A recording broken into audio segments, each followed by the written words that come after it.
Boa noite. Boa noite, Vili Santiago, que vai ser o nosso tradutor aqui. Fábio Sobral também. O Maurício Paris está aqui também no suporte com a gente. É o professor Joshua. Vili, então você pode dar bem-vindo para ele, a introdução. E a mesa de hoje é falando um balanço da gestão do Biden. E aí ele começa e você vai traduzindo. E você não vai falar dele, assim, a apresentação. Ele com a gente, né?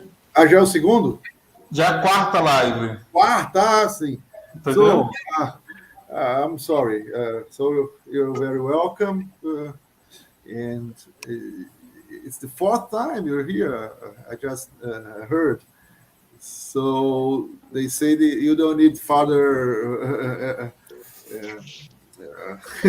presentations. You're already very well known here.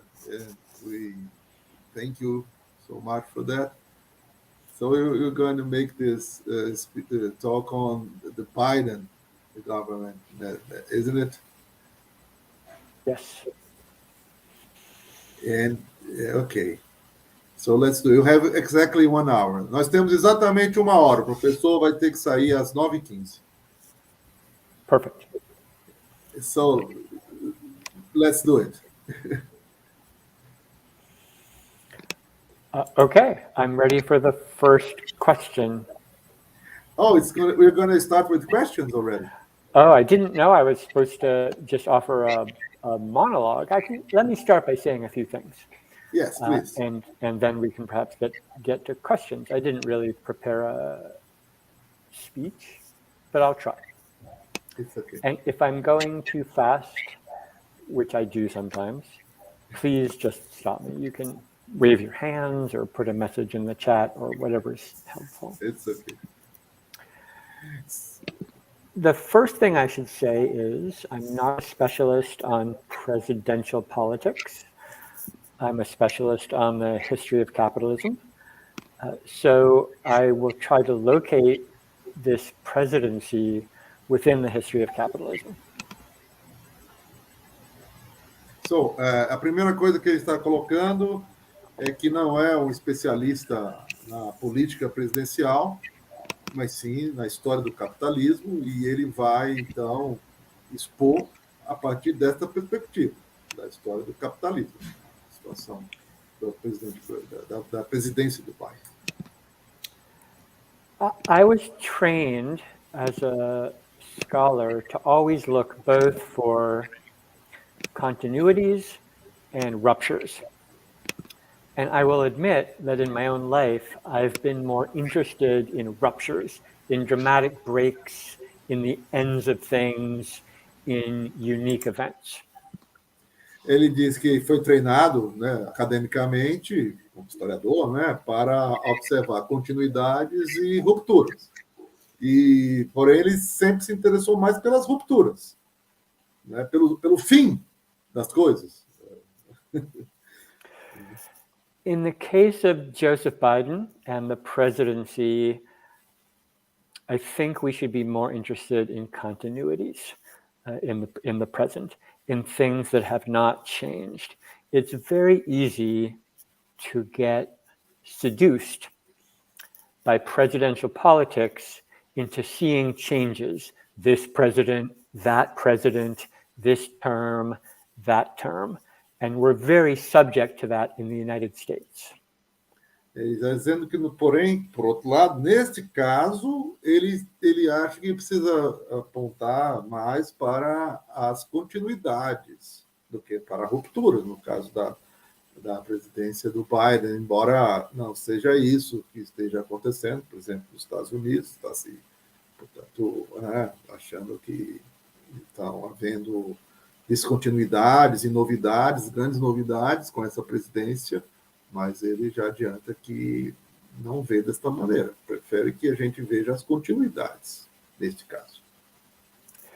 So there are two reasons that we are asked to think about the present as unique. One of them is the unusual character of Donald Trump, who preceded Biden, who seemed so unusual and bizarre that we are asked to think of that as unique and as us entering a unique period. The other reason is, of course, the novel coronavirus and the global pandemic, which also asks us to think of the present as unique. So in the United States, there are these two forces that push us very hard to think about the present as unique. E ele destaca dois motivos, né, que faz com que as pessoas pensem que, enfim, agora nós temos realmente uma novidade, ou uma ruptura, algo diferente. Por quê? Primeiro, o presidente anterior era muito esquisito, era muito bizarro, era muito fora do normal, e então vem agora dentro de uma normalidade, parece que é uma novidade. E, por outro lado, a pandemia, né? A pandemia também seria esse outro grande fator que promove essa impressão de que temos agora uma novidade acontecendo, uma ruptura. Então, so let me instead argue for at least some ways that the present is not unique. The first is, and I talked about this when I visited here a previous occasion, that I don't think that Donald Trump was so unusual. As a character, as a personality, he's unusual. As a historical figure, he embodied trends or sort of tendencies that had been happening for decades. I think that decline in the United States begins in 1970 and starts to appear unevenly in various ways. And he is the president of decline. But he didn't invent the decline. He didn't cause the decline. The decline didn't suddenly appear. He just was sort of the president who openly announced that decline was the topic. And that's still the topic. So nothing has changed. We've had a long decline. We've had an end of growth. And that remains a fundamental topic in the United States and for the whole world. And that was true for Donald Trump, and it's true for Joe Biden. Então, ele vai fazer uma colocação que já foi feita por ele em outros momentos, aqui anteriormente, inclusive no sentido de que o Trump não foi mesmo essa grande novidade, apesar de ser essa figura, né, de fato, como pessoa, ele é uma figura diferente, uma pessoa diferente, mas o que ele representa não era nada tão diferente do que já estava há décadas anteriormente colocado como uma tendência. A tendência é o declínio, que vem pelo menos desde os anos 70, e que a diferença é que o Trump ele enuncia isso, ele aponta para isso, ele se insurge contra isso, ele se coloca de uma maneira que torna esse declínio um tópico central e de fato porque é um declínio não só dos Estados Unidos, mas do próprio mundo como um todo, e esse é um tópico que continua central, né, na discussão, na percepção, também nos Estados Unidos, claro, e não vai mudar com o Biden. I think there is a better case to argue that the pandemic is unique or very unusual. However, let me try to now bring together the pandemic and the story of decline in the United States. Então, agora a pandemia, né? Ele diz, tudo bem, tem esse fato, argumentos, motivos para destacar a novidade da pandemia. E aí é sobre o que ele vai falar.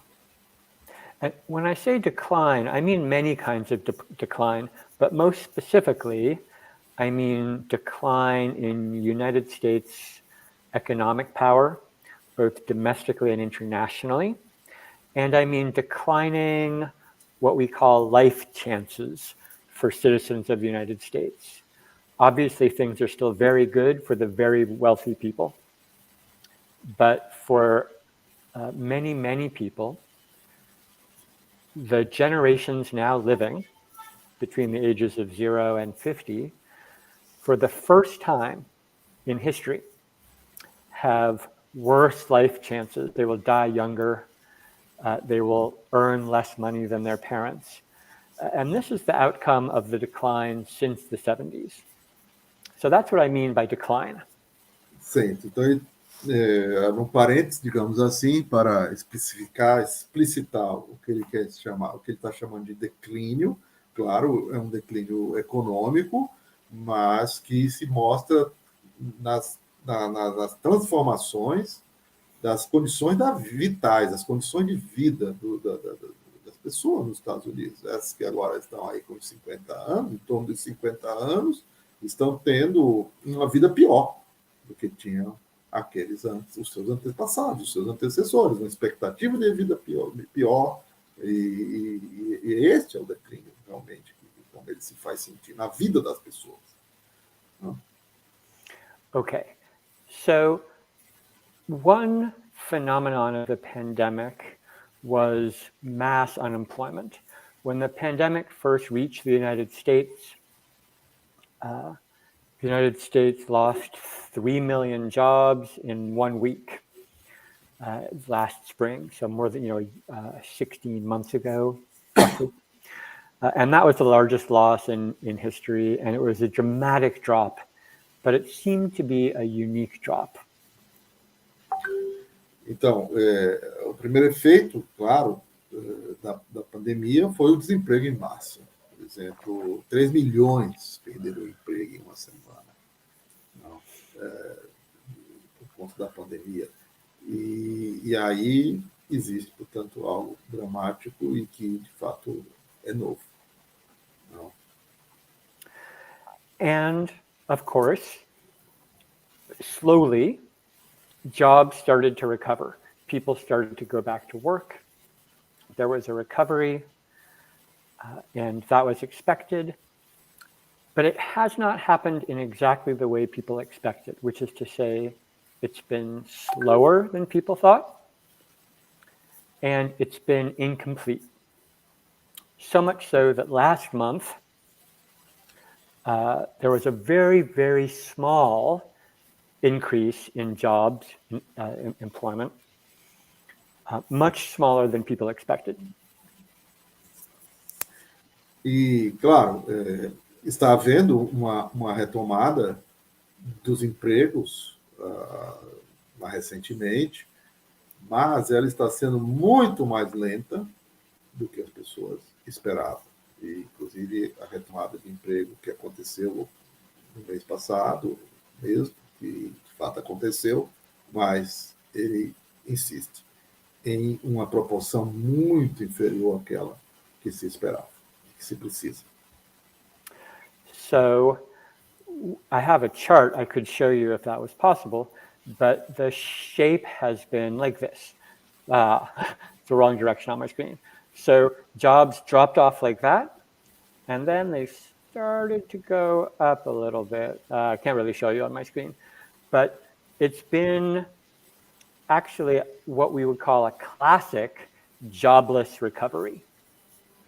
Então, ele até tem um gráfico, pode eventualmente mostrar, e aí se pode visualizar como houve a queda abrupta e depois uma ascensão errática e lenta, quer dizer, uma recuperação, como se diz, uma expressão, sem emprego.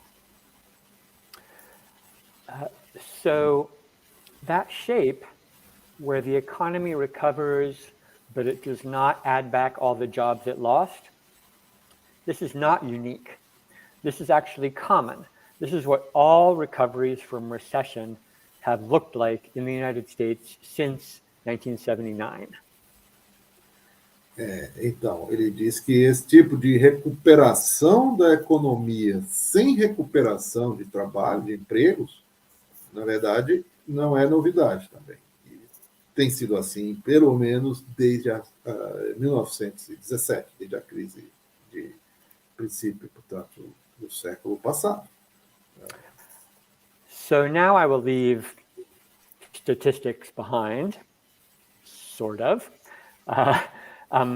Just to note that what seemed unique, this massive economic decline, actually fits a standard pattern of United States decline and loss of jobs overall since the 1970s. And that's the conditions, to return to our topic, in which Joe Biden has to operate, is this unchangeable structure of ongoing inability to generate employment. Bom, então, e esse padrão, claro, na parte da década de 70, ele se manteve, ele se firmou, né, digamos assim, ele tem as estatísticas, não é o caso, e é nesse contexto que a política de recuperação de empregos do Biden vai se colocar. So now we've traveled back to our original topic, which is Joe Biden and the presidency. And so I just want to repeat, to stress the crucial point, which is that Joe Biden is not operating in a unique situation, but a situation that is decades old, and that he has very limited power to change anything, even if he wanted to. So let me pause there. Bom, então, agora a gente está preparado para entrar no tema propriamente, né?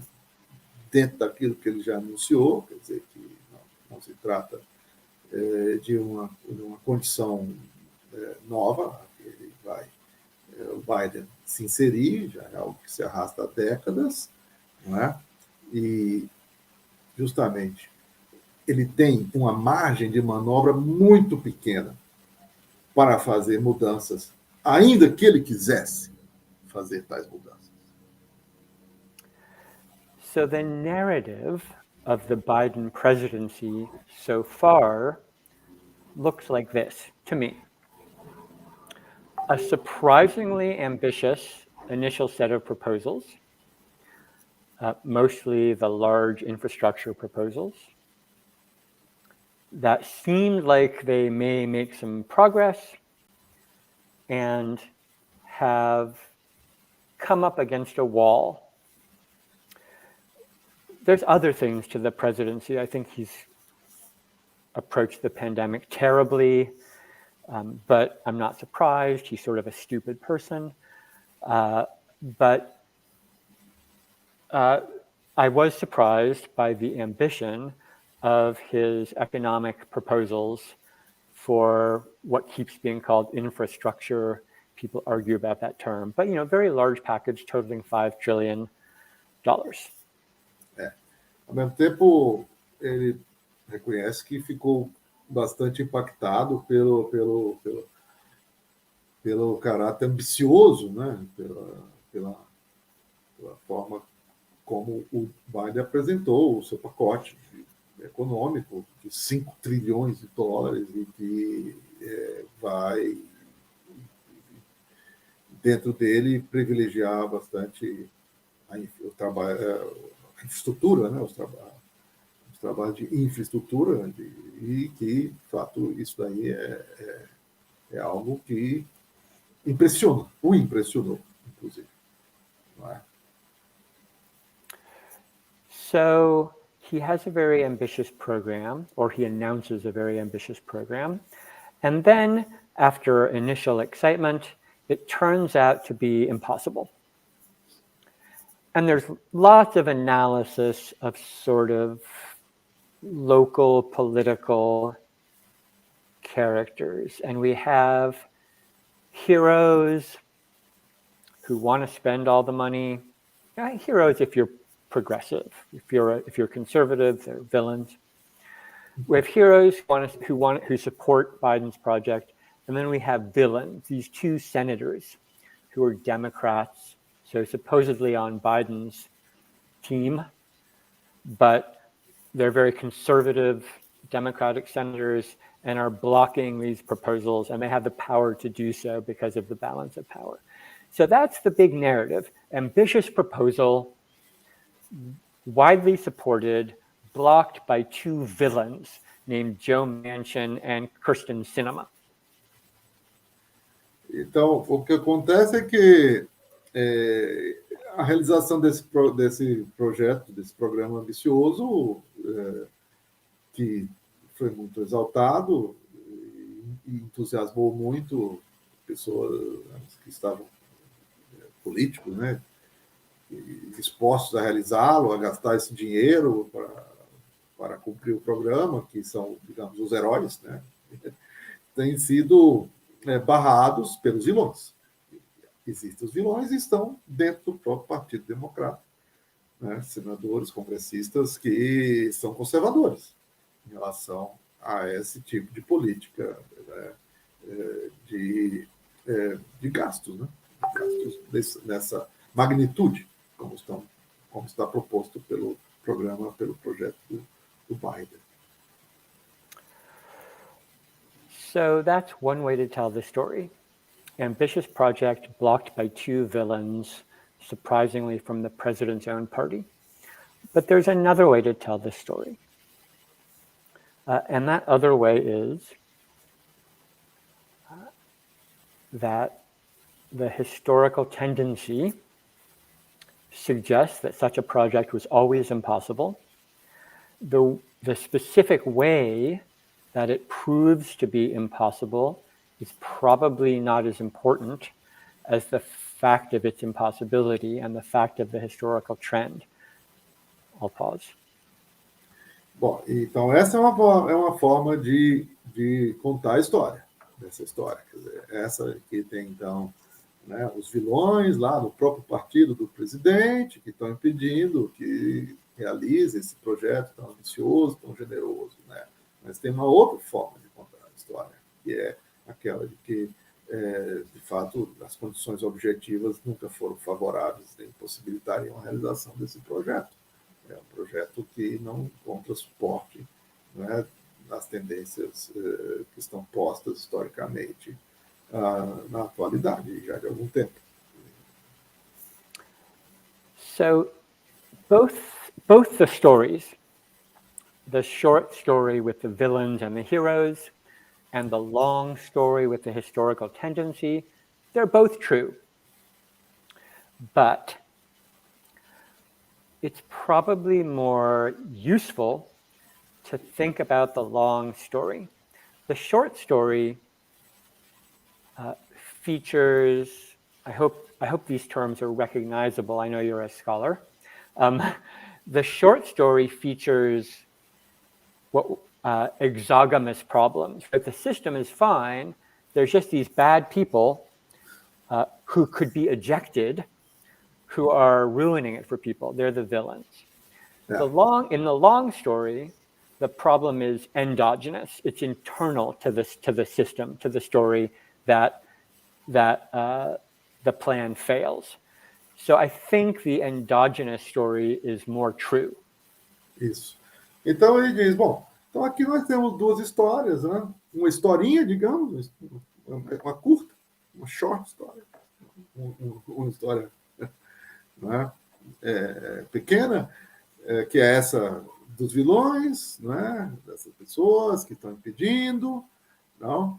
E que apresenta, portanto, um fator exógeno como a causa. A outra história longa apresenta um fator endógeno, é mais longa, né? E as duas são verdadeiras, ele está dizendo. Não é que não tem as pessoas que, de fato, estão impedindo, né, que se realize esse projeto. Só que isso traz essa impressão de que, bom, então se a gente muda essas pessoas, esse problema estaria resolvido e podemos executar o projeto ambicioso. Só que isso, aí que vem a outra história, a história longa e mais profunda, né? Que é mais verdadeira, porque ela mostra que não é uma questão pessoal de mudar a pessoa, é uma questão das condições objetivas.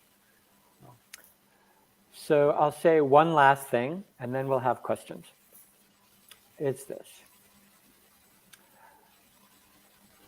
Of all the important aspects of this story, the most important aspect, I think, concerns ecological crisis.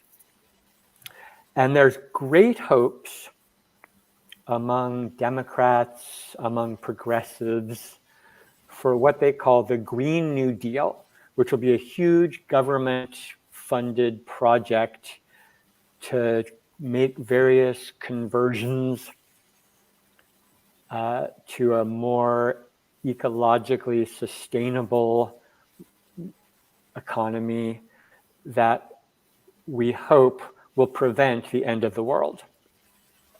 Bom, e aí ele vai fazer essa última colocação, antes de abrir para o debate, né, as questões, no sentido de dizer que tem, nessa história mais longa, né, na história do sistema propriamente dito, tem uma questão que seria central, do ponto de vista dele, que é a questão ecológica e da crise ecológica também.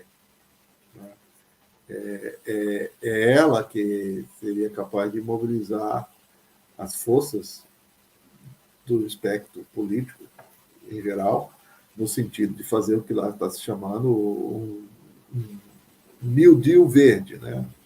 Aquele New Deal lá do Roosevelt, nessa versão atual, que seria o verde, porque seria ecológico, porque seria, portanto, capaz de prevenir que ocorresse nada mais, nada menos do que o fim do mundo, né? Por conta da degradação ecológica. However, to believe in that solution, the solution of the Green New Deal, the solution of a vast government project, means you have to believe in the short story version that I told you. You have to believe the problem is exogamous, that it can be removed, and that you can then enact Green New Deal legislation. And as I've tried to suggest, that's probably not true. Agora, o problema é o seguinte: se você vai acreditar nessa história, essa outra história, né? A história de que vem aí o novo pacto ecológico, o New Deal ecológico, né? Você vai ter que acreditar na versão curta da história, né? Na versão do fator exógeno, na versão em que, se isso não acontecer, é porque tem pessoas que vão atrapalhar, tem pessoas que vão impedir. É uma questão que se resolve mudando afastando essas pessoas, ou com relação às pessoas. Só que ele está querendo justamente sugerir que não é assim. Que o que vai impedir não são pessoas, né? Não são condições externas ao sistema, são as condições mesmas internas a esse sistema que irão impedir, que são incompatíveis com esta grande façanha do Green New Deal, né? Salvador do mundo. Não. So in truth, we are left with a very old problem, which is, if we are to survive, can we survive within capitalism, trying to transform institutions internal to capitalism in such a way that we can survive? Or do we have to end capitalism entirely to survive? The Green New Deal question is that question. They are the same question. And I must say, to offer one opinion at the end, I've tried not to have opinions, to offer an opinion at the end, because I do not think the Green New Deal is possible as a legislative program, I think it will have to be a struggle to end capitalism entirely if we are to survive. I think that Joe Biden, it doesn't matter what he truly wants, because I do not think he has the freedom to choose and decide. I think that we will have to decide, and we have a job to do. Thank you very much, Professor Garofalo, for translating, and I'm happy to answer questions. Muito bom. Muito bem.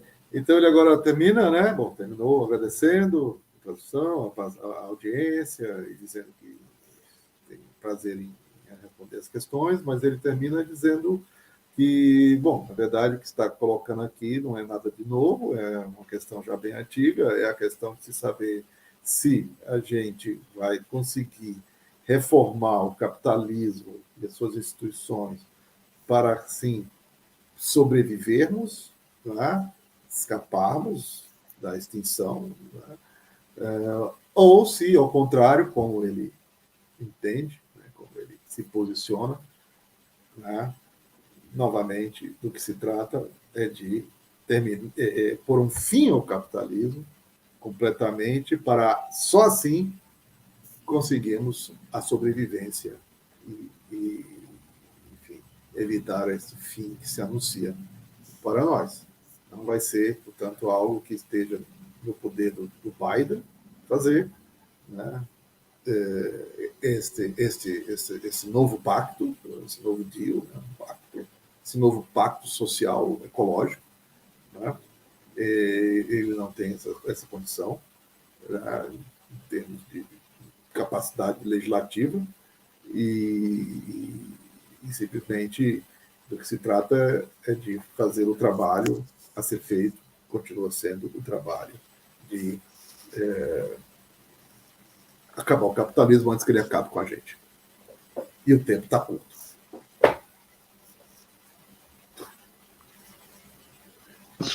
Excelente, muito bom. Muito obrigado pela tradução, Billy, pelas considerações do Joshua. Ele está com a limitação do horário até 9h15, então vamos abrir aqui para as considerações. Sobral, você quer fazer a consideração, depois o Paris, depois o Billy, e por último. Vamos lá, Sobral. Eu vou fazer uma pergunta, na verdade, nenhuma consideração, certo? O Biden, para ser eleito, precisou trazer de volta a juventude do Partido Democrata que já não votava, certo? E agora ele tem um enorme teste, que são as eleições de meio período, as mid-term elections.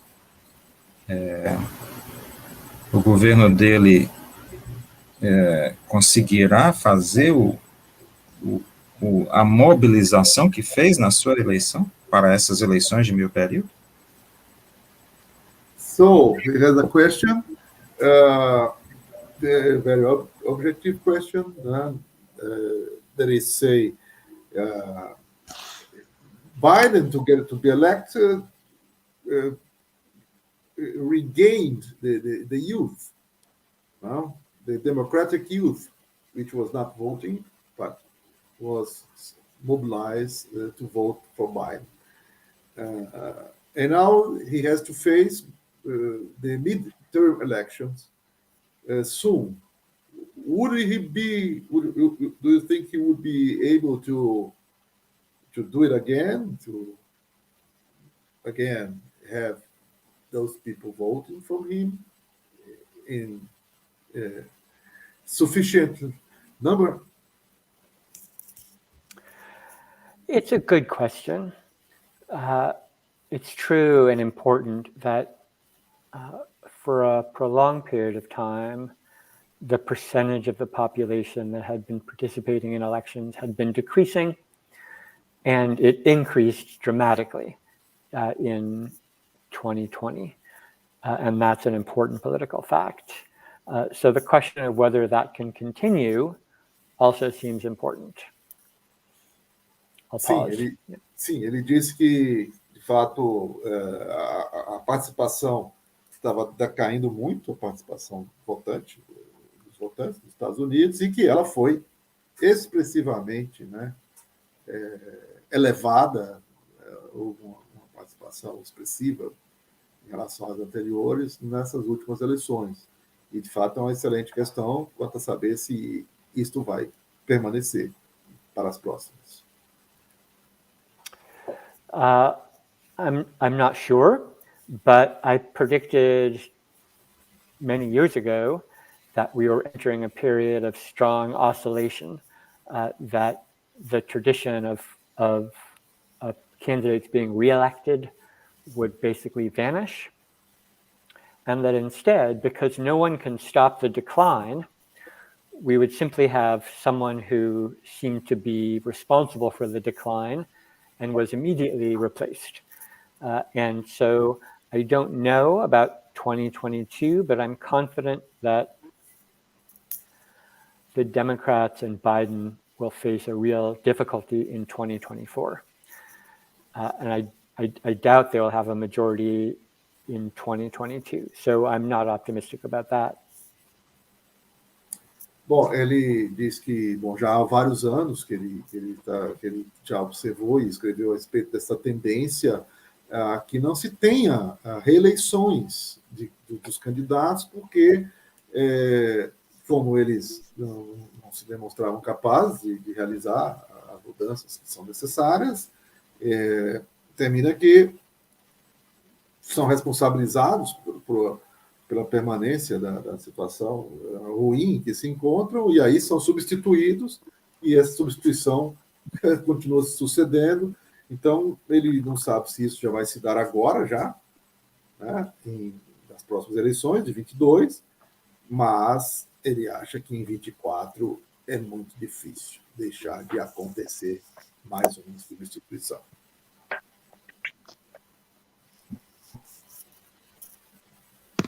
Obrigado, Vivi, Joshua, Sobral. Maurício, vamos lá? I have a little question. Forgive me for my horrible English. Thanks for your lecture. I am a historian with an interest with a focus on British and American Marxist historiography.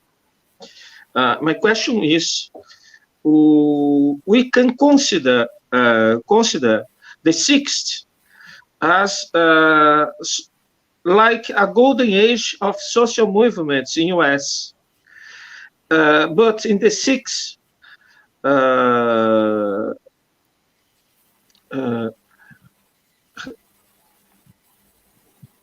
there was a Fordist production, a Fordist industrialization. There is jobs inequally distributed, but there are jobs. In your time, a post-Fordist time, post-Toyotist time, there are no jobs, no formal jobs like Brazil. How to think the sixth utopia with a catalisador, with a leitmotiv, but with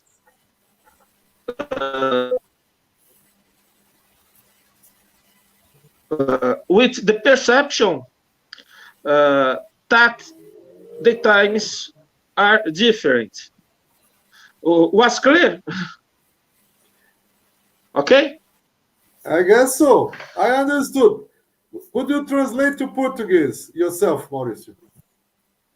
A pergunta é simples, eu agradeci pela brilhante conferência e fiz uma pergunta. Os anos 60 são uma época de ouro do protesto social, dos movimentos sociais, porém é uma época ainda fordista, em crise, onde haviam empregos, onde haviam projetos de vida, né? E, inclusive, se tratava, por exemplo, de distribuir empregos para a população negra, que eram só para brancos, mas havia empregos, havia ações.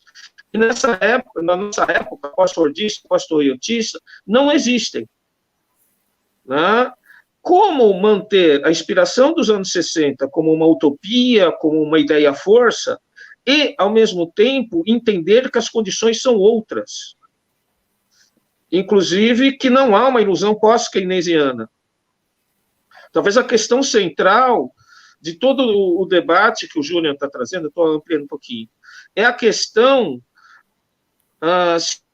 se nós vamos tentar alimentar a múmia keynesiana. Né? Isso, só em filme de terror. É isso.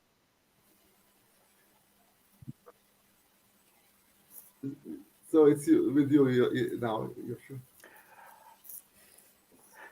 This is the most important question. This is the big historical question. Yeah. I might make a very small, friendly disagreement with my comrade. The 60s were a golden age for social movements. This is true. But I think this was true because it was a moment of transition from a Fordist society toward, we have complicated terms, post-Fordist, post-industrial, and neoliberal, all these terms we have. But I think it was the transition where we had something like an old left that came from Fordist society, and something like a new left that was the movement of movements, as it was called, that was the beginning of sort of post-Fordist politics, and they were both together. That's what made the 60s so powerful. I'll pause. Bom, sim, ele tem ele primeiro disse que essa é a grande questão, né? Essa, de fato, é a grande questão a ser colocada. E, por outro lado, ele, no encaminhamento, ele tem uma ligeira divergência com o camarada, porque ele leve, né? Ele diz que, sim, foi um momento que, de fato, houve este auge do movimento dos anos 60, mas o motivo, segundo ele, é por conta de que era uma fase de transição. Estava havendo a transição da matriz fordista para o que seria, tem vários nomes, pós-fordista, pós-industrial, neoliberal, e aí você teve o encontro daqueles que defendiam a velha esquerda, né, que defendia as ideias que já vinham defendendo antes, com aqueles que vinham com novas ideias que surgiam nesse contexto desta transição, e esta união foi que deu esta força, né, ao momento, àquele momento, né, essa circunstância de ser a transição, um momento de transição. In the present, we are completely post-Fordist, post-industrial. And as my comrade suggests, that means we need to reconsider, and this is the important part for me, we need to reconsider what we call organization. We're very much trapped in an old-fashioned idea where organization always means the union and the party. And those two forms of organization will not save us. Yeah. So we need to reconsider what counts as, what we recognize as organization. Muito bem. Então ele diz, bom, agora nós estamos num momento já extremamente pós-industriais, né? pós, né? Já estamos, né, aprofundamos muito nesse caminho, né? E nesse contexto temos que repensar quais organizações que serão capazes de operar a mudança que precisamos, né? E ele acha que não serão, portanto, necessariamente, não serão o partido e os sindicatos. Não serão os partidos e sindicatos que terão a capacidade de realizar este trabalho. Preciso olhar para outras formas de organização, tá? Se quisermos realizar o trabalho que precisamos. I think that's all. I don't feel like my job is to tell people how to organize. I only hope that people are willing to recognize other forms of political tactics and strategies as legitimate and as important, and leave behind the old kinds of organizing. That feels very important. Thank you. Muito bem.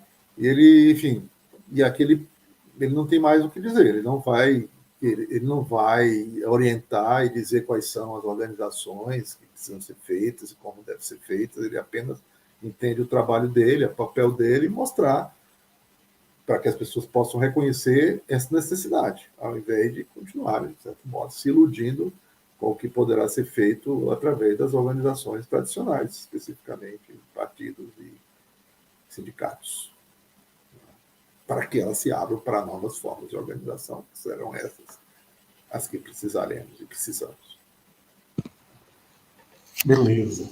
Vili, você quer fazer pergunta anterior? Não, eu quero que você faça. Você tem 15 minutos. Tranquilo. Não, com a crise de 2008, abriu uma perspectiva de unificar o mundo na crise. Antes, o Oriente estava em luta e o Ocidente pacificado e crescendo, ou um processo inverso. Agora, mundialmente, todo mundo está na merda, literalmente. Isso impacta numa perspectiva política de uma saída de classe mundial, né, sistêmica, no caso. E o que a gente percebe é que a ultradireita tem um discurso antissistêmico e a esquerda ainda com um discurso reformista ilusório, keynesiano, de tentar buscar saída. Está na hora da gente pensar numa revolução de novo, mundial e anticapitalista? Bom, well, he says that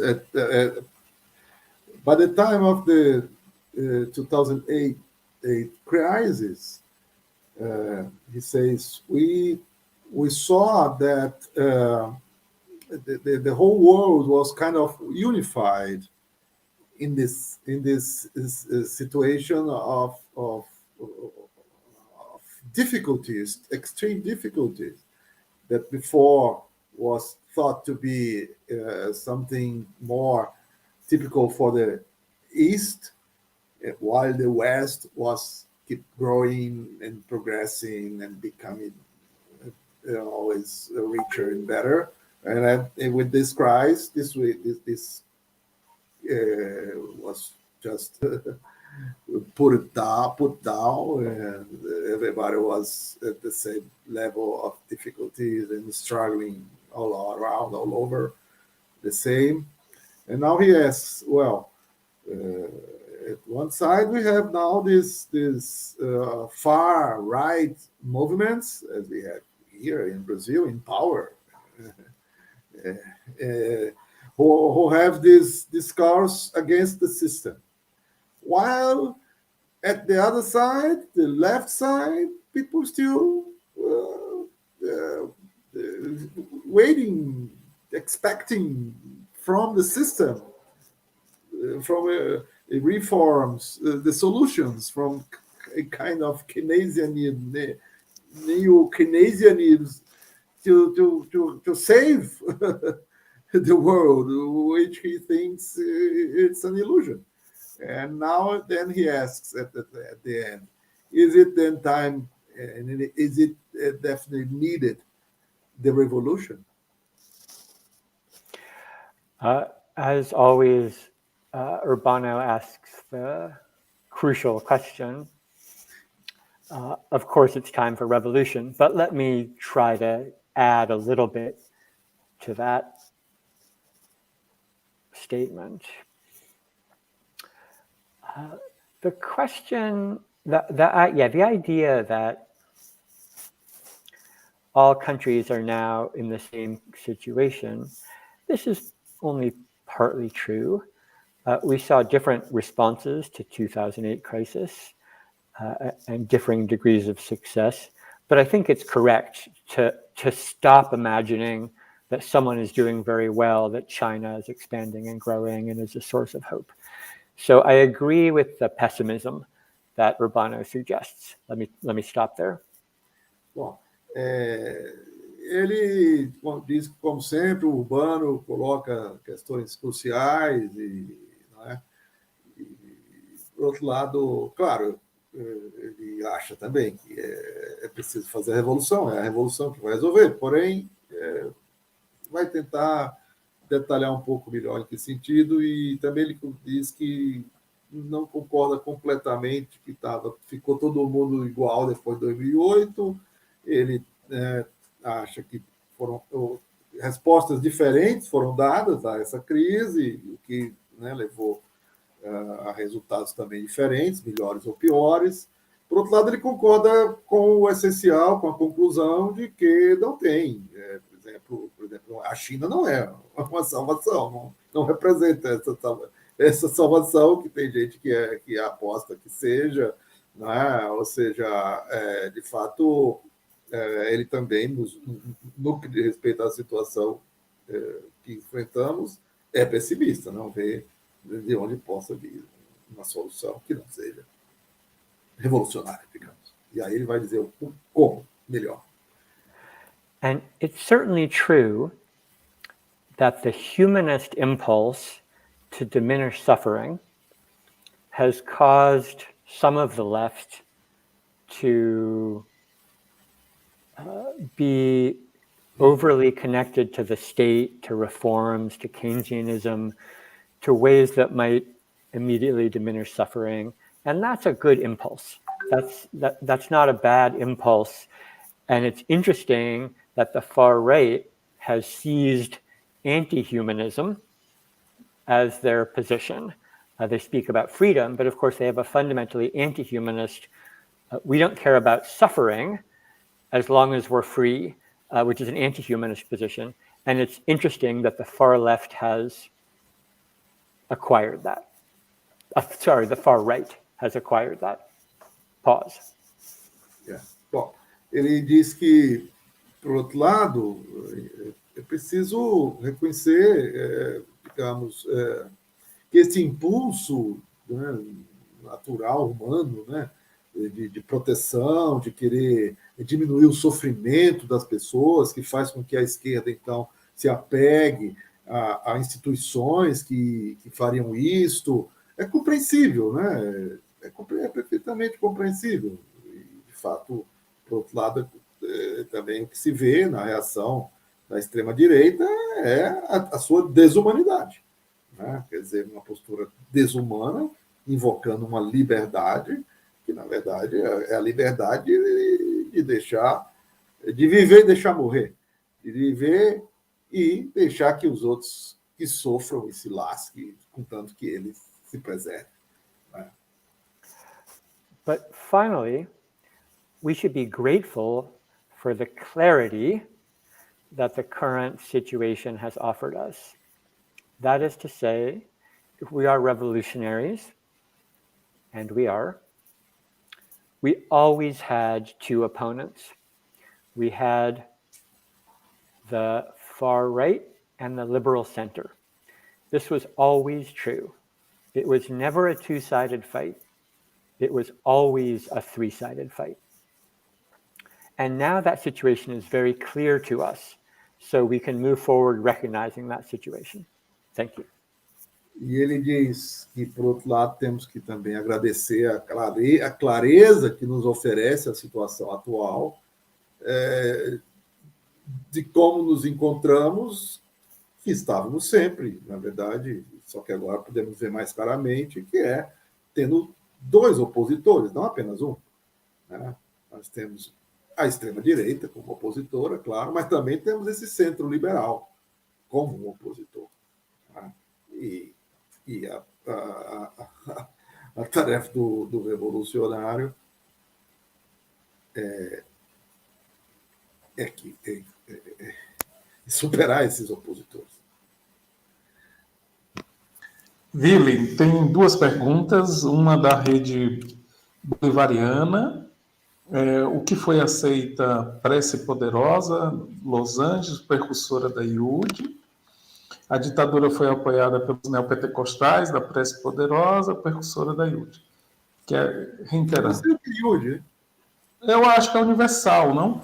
A Igreja Universal do Reino de Deus. Do Reino de Deus. E o Luiz Guilherme diz: o imperialismo norte-americano sofreu. Isso aí não tem lá, não, tem? Isso tem lá nos Estados Unidos? Ele está perguntando que, na realidade, é precursora, né? O imperialismo norte-americano sofreu duas grandes abalos para Joe Biden, as mobilizações produzidas pelo assassinato do Floyd e a tentativa da invasão do Capitólio do Trump e seus acólitos. Deixa eu ver, um abalo já era do Joe Biden, que foi abatida na retirada do Afeganistão, abrindo uma crise de dominação política imperialista para todo mundo. People is asking about, first of all, something about this universal church. I don't know if you know about that. This powerful prayer. Isso não é o tema dele, né? Ele é um historiador da economia. Sim, da religião. E agora, as outras, the other questions are concerning the impact of the Afghanistan betrayal in Biden's prestige, and also the impact of George Floyd's death and the Trump invasion of Capitolium would be responsible for that prestige. How much it would be responsible for the prestige that now the Afghan betrayal is menacing. I will try to answer two of those questions. I'll start with the question of Afghanistan. So I think that it's somewhat surprising, again, I've been somewhat surprised by Biden, somewhat surprising, but not entirely, that he chose to leave. It was a promise that Obama made, but of course Obama kept almost none of his promises. So one is surprised that anyone should keep Obama's promises. I was somewhat surprised, and I think it does have significance, and that significance is in some sense simple. I think we are in the middle of a restructuring of global antagonism to something like a new Cold War between the United States and China. And because that will orient the globe, these other struggles can be left behind.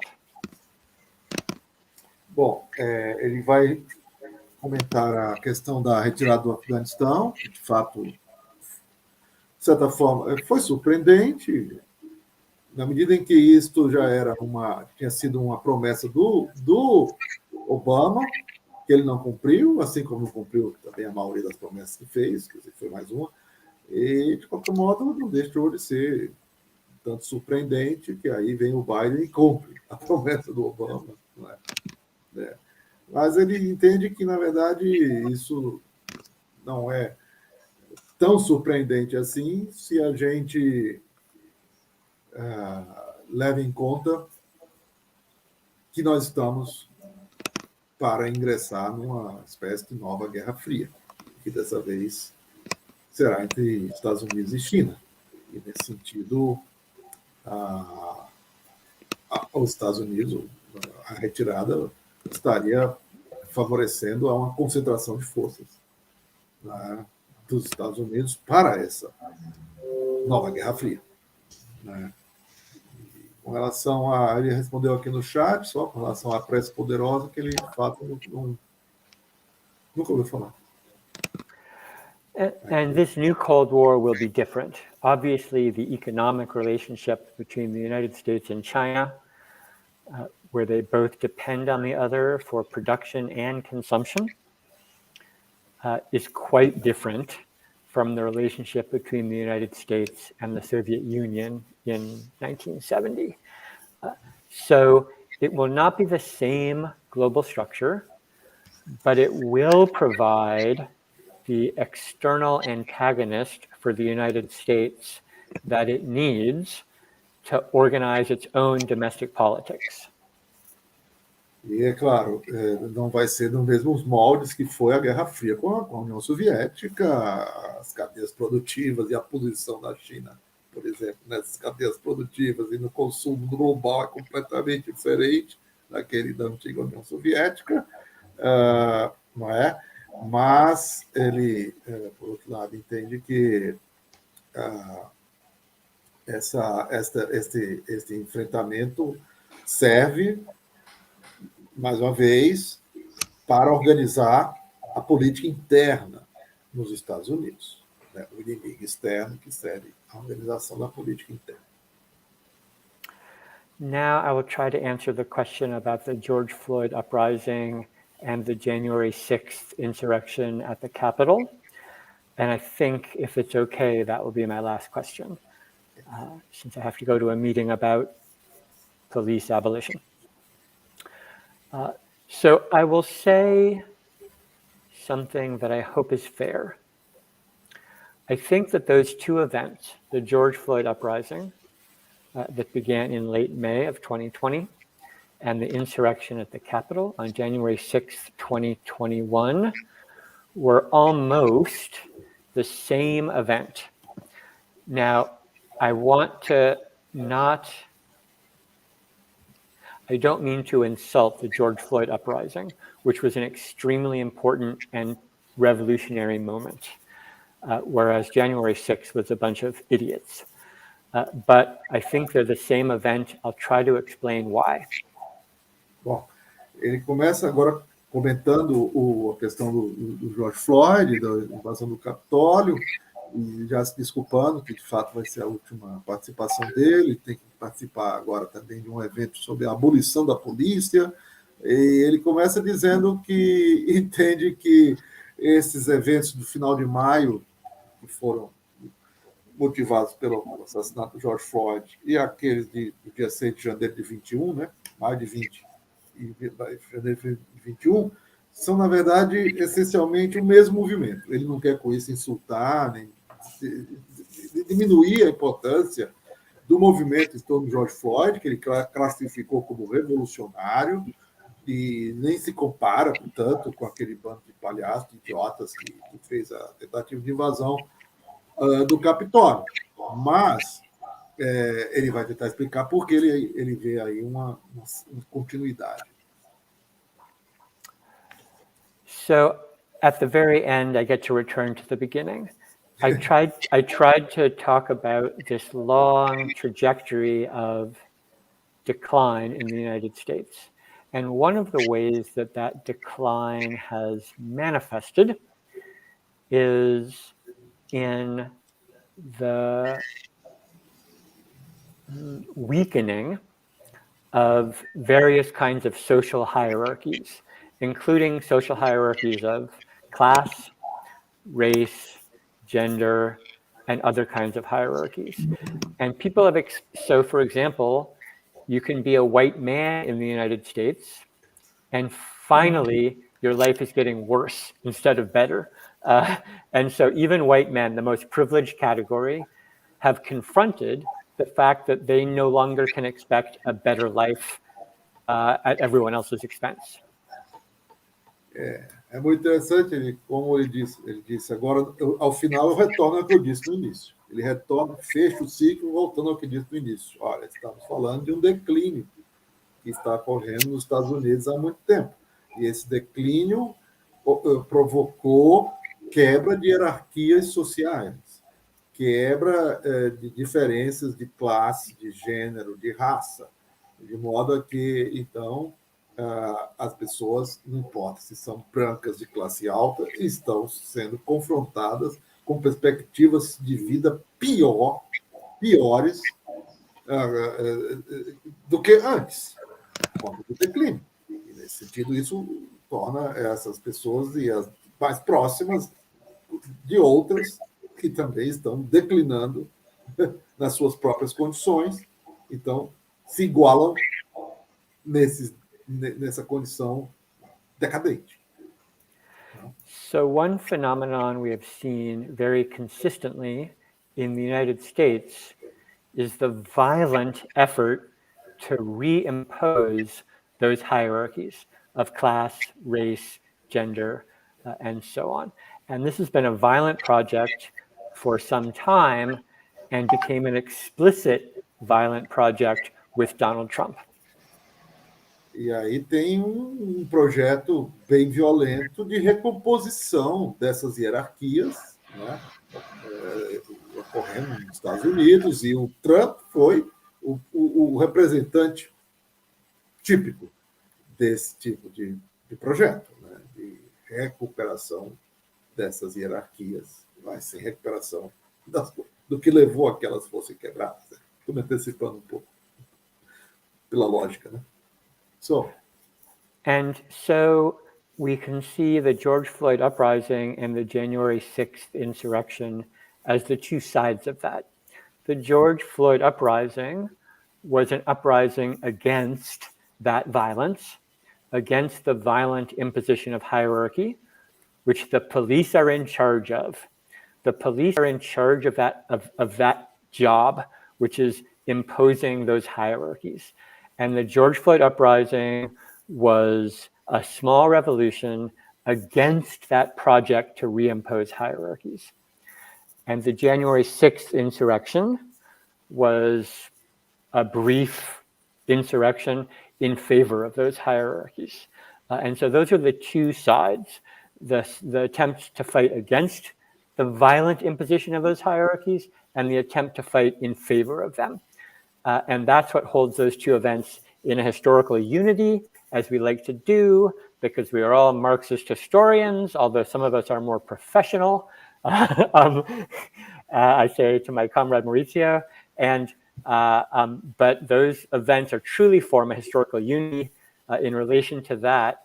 And the last thing I'll say, Willis, I hope this is okay, is I don't think that activity is separate from the revolution Urbano wants. I think it's an early moment in that revolution. Muito bem. E aí, então, ele diz, bom, agora a gente pode compreender, inclusive como historiadores marxistas, não é, a unidade dialética aí desses dois movimentos, quer dizer que são antagônicos, mas, enfim, são os dois lados, né, antagônicos, mas de algo que é unitário, porque em relação ao que ocorreu a partir do George Floyd, foi, portanto, esse pequeno movimento, esse pequeno momento revolucionário de reforçar a luta contra esta imposição violenta das hierarquias, recomposição das hierarquias sociais, que tem na polícia a sua grande representante, né? Quer dizer, a sua grande mão, longa manos, né? Para fazer essa imposição. Enquanto da insurreição patética do Capitólio, o que se tem eram pessoas que eram a favor desta recomposição de hierarquias. Então, nesse sentido, é que estão unidos, embora de maneira antagônica, no mesmo movimento, mas ele diz que é preciso, de fato, atentar para isso, porque aí pode estar a origem de algo que vai levar à revolução que o Urbano quer. E nós todos. E ele pede desculpa por ter sido isso aí. Muito obrigado, Joshua, o Vilis, Santiago pela tradução, Maurício Paris, que estava aqui nos auxiliando, tudo. E uma excelente consideração, e o professor Fábio Sobral. E as pessoas que estão aqui nos comentários, dizer que hoje o programa tem uma excepcionalidade por conta do horário fechado, então tem perguntas que depois, em outros programas, serão respondidas, né? E o Joshua virá retornar aqui com a gente logo, logo. Um abraço fraterno e boa noite. Yes. Thank you all. Thank you, TV Akumuna, and thank you especially Comrade Willis and Mauricio for helping today. Obrigado. So, it was a pleasure.